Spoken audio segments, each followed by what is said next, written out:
महाराष्ट्र में खेला करने के बाद बीजेपी अपने ही जाल में फंस गई है। वहीं बीजेपी ईवीएम को कैसे हैक करती है और चुनाव में ईवीएम को कैसे हैक किया जाता है, वहीं आपको बताते चले कि विपक्षी दलों की एकता की जो अगली मीटिंग जो होने वाली थी और पहली मीटिंग पटना में हुई थी, अगली मीटिंग जो होने वाली थी वो अब कैंसिल हो गई है। और इस 5 से 7 मिनट की रिपोर्ट में हम इन्हीं तीनों मुद्दों पर आपको विश्लेषण बताने जा रहे हैं कि आखिर ईवीएम कैसे बीजेपी हैक करती है, महाराष्ट्र में बीजेपी कैसे अपने जाल में फंस चुकी है, और वहीं आपको बताते चले कि विपक्षी दलों की एकता की मीटिंग आखिर कैंसिल होने के पीछे का कारण क्या है।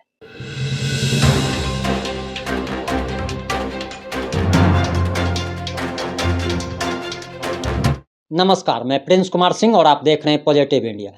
वीडियो शुरू करने से पहले आप लोगों से कहना चाहेंगे कि अगर आपने चैनल को सब्सक्राइब नहीं किया है तो कृपया चैनल को सब्सक्राइब कर लीजिए। इससे हमारा आत्मबल मजबूत होता है और जिन लोगों ने भी चैनल को सब्सक्राइब किया है उन सभी लोगों को तहे दिल से धन्यवाद। दरअसल आपको बताते चले कि हमने जो 3 जो आपको पॉइंट दिए हैं उसमें सबसे पहले पॉइंट पे हम लोग चर्चा करते हैं कि दरअसल विपक्षी दलों की एकता की मीटिंग जो होने वाली थी और अगली मीटिंग जो कि कभी गोवा बताई जा रही थी, कभी बेंगलोर बताई जा रही थी, तो कभी शिमला बताई जा रही थी, अब वो मीटिंग कैंसिल हो गई है। आपको बताते चले कि बिहार में विपक्षी दलों की पहली मीटिंग पटना में हुई थी, जिसमें देश के कई राज्यों के मुख्यमंत्री और 17 दलों के नेता शामिल हुए थे। वहीं कहा जा रहा था कि विपक्षी एकता मजबूत हो रही है, सारे विपक्षी दल एक साथ आ रहे हैं, क्योंकि एक ही प्लेटफॉर्म पे आप कह सकते हैं कि जहां उमर अब्दुल्ला और महबूबा मुफ्ती आए, वहीं अपने आप को धुर विरोधी कहे जाने वाले सारे नेता जब एक मंच पर दिखाई दिए थे तो ये कयास लगाया जा रहा था और दावा किया जा रहा था कि अब नरेंद्र मोदी की रथ को ये लोग रोक देंगे। लेकिन अब जो खबरें आ रही है उसके अनुसार विपक्षी दलों की एकता की मीटिंग कैंसिल हो गई है, और ये कैंसिल इसलिए की गई है क्योंकि जिस प्रकार से महाराष्ट्र में खेला हुआ, अब सारी पार्टियों को डर लगने लगा है, नरेंद्र मोदी से डर लगने लगा है, अमित शाह से डर लगने लगा है, और ये लोग एकता मजबूत करने से पहले अपनी पार्टी को मजबूत करना चाहते हैं। और देश के कई राज्यों के नेता अपनी अपनी पार्टियों को टूटने से बचाने में लगे हुए हैं। वहीं जेडीयू में भी भगदड़ की सूचना आ रही है, यानी कि ये कहा जा रहा है कि जेडीयू के जहां दर्जनों विधायक बीजेपी के कह लीजिए कि संपर्क में हैं और एक साथ 20 से 25 विधायकों का टूट हो सकता है, वहीं देश के कई राज्यों से ऐसा समाचार आ रहा है जहां से ऐसी घटनाएं हो सकती है। वहीं झारखंड से भी ये समाचार आ रहा है कि झारखंड मुक्ति मोर्चा, जिस पार्टी के नेता अभी झारखंड के मुख्यमंत्री हैं, उस पार्टी को भी तोड़ने की कोशिशें की जा रही है। और दरअसल हम आगे आपको बताने जा रहे हैं कि आखिर बीजेपी ने क्या चाल चली है, और आपको बताते चले कि बीजेपी ने देश के 4 राज्यों के प्रदेश अध्यक्ष बदल दिए हैं। और वहीं बीजेपी आखिर ईवीएम को हैक कैसे करती है और इतना पूर्ण बहुमत से कैसे जीत रही है, इसके पीछे की कहानी जानकर आप हैरान रह जाएंगे। सबसे पहले आपको बताते चले कि जिन 4 राज्यों के प्रदेश अध्यक्ष बदले गए हैं, इनमें आंध्र प्रदेश, तेलंगाना, झारखंड और पंजाब शामिल है। हालांकि पार्टी ने जो है वो मध्य प्रदेश और कर्नाटक को लेकर अभी कोई ऐलान नहीं किया है, लेकिन आपको बताते चले कि दरअसल झारखंड में जहां पूर्व मुख्यमंत्री बाबूलाल मरांडी को एक बार फिर से कमान सौंप दी गई है, और बाबूलाल मरांडी जहां एक चतुर राजनीति कहे जाते हैं, यानी कि राजनेता कहे जाते हैं, और दरअसल ये बताया जा रहा है कि बाबूलाल मरांडी को इसलिए प्रदेश अध्यक्ष बनाया गया है ताकि 2024 के लोकसभा चुनाव में पार्टी ज़्यादा से ज़्यादा झारखंड की एमपी की सीट जीत सके। वहीं झामुमो को तोड़ने का भी एक मिशन उनको दिया गया है, और इस पर मिशन में भी झारखंड मुक्ति मोर्चा को वो तोड़ने में कामयाब हो सकते हैं, ऐसा बीजेपी को लग रहा है। वहीं आपको बताते चले कि पंजाब में सुनील जाखड़ को प्रदेश अध्यक्ष बनाया गया है, और सुनील जाखड़ के बारे में आप जानेंगे तो आप हैरान रह जाएंगे कि दरअसल ये कांग्रेस के बहुत बड़े नेता थे, और कांग्रेस से हाल फिलहाल में ही ये बीजेपी में शामिल हुए हैं, और बीजेपी ने इन्हें बहुत बड़ी जिम्मेदारी दी है। आप समझ सकते हैं कि बीजेपी ही एक ऐसी पार्टी है जो कि आरजेडी और जेडीयू के रास्ते आए हुए सम्राट चौधरी को बिहार में प्रदेश अध्यक्ष बना देती है। आप कह लीजिए कि पंजाब में सुनील जाखड़ पर भरोसा जताती है, यानी कि वो टैलेंट को पहचानती है। और सुनील जाखड़ जो है लोकप्रिय नेता है और सुनील जाखड़ को इसलिए जिम्मेदारी दी गई है, एक तरीके से आप कह सकते हैं कि उनकी पकड़ काफ़ी मजबूत है। और ये बताया जा रहा है कि सुनील जाखड़ के नेतृत्व में बीजेपी पंजाब में मजबूत हो सकती है। वहीं आगे हम आपको बताते चले कि अक्सर बीजेपी पर ईवीएम को हैक करने का जो आरोप लगता है, उसके बारे में आप जान करके हैरान रह जाएंगे कि बीजेपी दूसरी पार्टियों की तरह काम नहीं करती, ये एक कंपनी की तरह काम करती है। और जैसे कंपनी में बहुत सारे एम्प्लॉय होते हैं, ठीक उसी तरीके से इसके भी कई ब्रांचेज हैं, कई एम्प्लॉय हैं, कई आईटी सेल काम करते हैं। और ये लोग एक तरीके से आप कह सकते हैं कि प्रोफेशनल तरीके से काम करते हैं। और अभी जो चल रहा है, यानी कि बीजेपी के विधायक, सांसद, बड़े बड़े केंद्रीय मंत्री तक हर एक घर घर पहुंच रहे हैं और 9 साल की अपने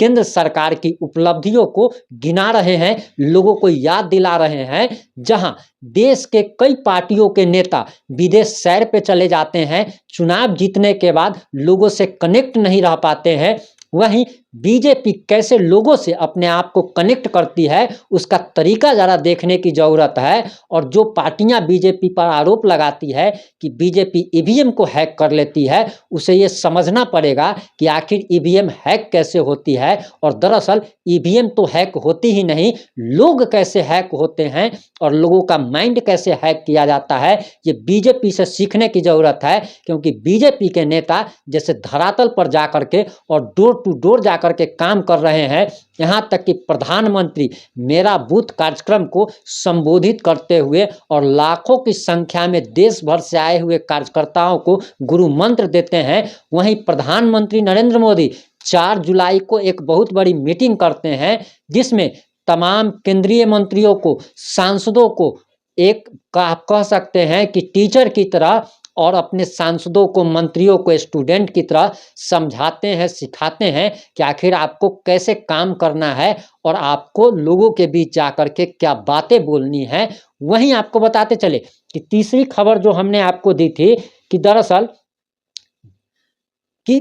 कैसे बीजेपी जो है वो काम कर रही है, उसके बारे में तो आपको बताते चले कि दरअसल बीजेपी जो है सो अभी 9 साल की जो उपलब्धियों को जो बता रही थी, इसको लेकर अब उसने क्या किया है कि वो चाहे वो जिस राज्य में सरकार में हो या ना हो, उससे कोई फर्क नहीं पड़ता, वो अपने प्रदेश कार्यालय में एक जनता का जो है सो आप कह सकते हैं कि जन सुनवाई केंद्र उसने बनाया है, जहां पर आम जनता अपने साथ हुई परेशानी और समस्याओं को लेकर के पहुंचते हैं और बीजेपी के नेता यथासंभव उन समस्याओं को दूर करने का प्रयास करते हैं। वहीं आपको बताते चले कि हम महाराष्ट्र के बारे में भी आपको बता रहे थे कि महाराष्ट्र में आखिर बीजेपी अपने ही जाल में कैसे फंस गई है, तो उसे जरा समझ लीजिए कि दरअसल महाराष्ट्र में अभी जो खेला हुआ है और एनसीपी को तोड़ करके कह लीजिए कि अजीत पवार, शरद पवार के भतीजे अपने जो बताया जा रहा उसके अनुसार 30 एमएलए के साथ शामिल हुए हैं।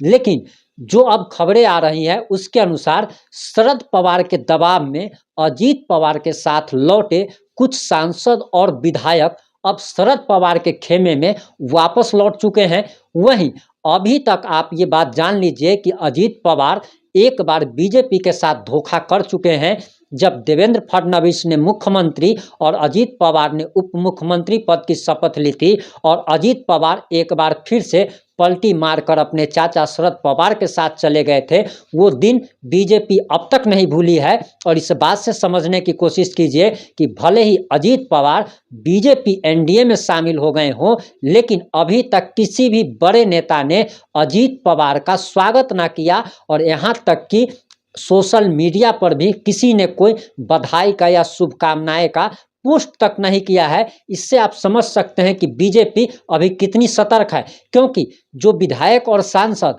अजीत पवार के साथ आए थे अब वे लौट रहे हैं। और दरअसल 2 दिन शपथ ग्रहण समारोह का हो चुका है, लेकिन एनसीपी से टूट कर आए विधायकों को जो मंत्री बनाए गए हैं उनका विभाग उनको नहीं बताया गया है, यानी विभाग नहीं दिया गया है। वहीं ये कहना है कि दरअसल एकनाथ शिंदे जो शिवसेना को तोड़ कर आए थे, ये अजीत पवार का विरोध कर रहे थे, और उस समय जब उद्धव ठाकरे महाराष्ट्र के मुख्यमंत्री थे तब यही अजीत पवार वित्त मंत्री थे, और अभी वर्तमान में देवेंद्र फडणवीस इस सरकार में वित्त मंत्री हैं और अजीत पवार वित्त मंत्रालय की मांग कर रहे हैं। और एकनाथ शिंदे के साथ आए हुए विधायक भी काफ़ी नाराज है, क्योंकि एनडीए में जो अजीत पवार आए हैं उससे नाराज बताया जा रहा है, क्योंकि अजीत पवार का विरोध करके ही शिवसेना को तोड़ा गया था। और एकनाथ शिंदे के नेतृत्व में एनडीए में एकनाथ शिंदे के नेतृत्व में लोग शामिल हुए थे, विधायक शामिल हुए थे, जो कि अभी वर्तमान में मंत्री भी हैं,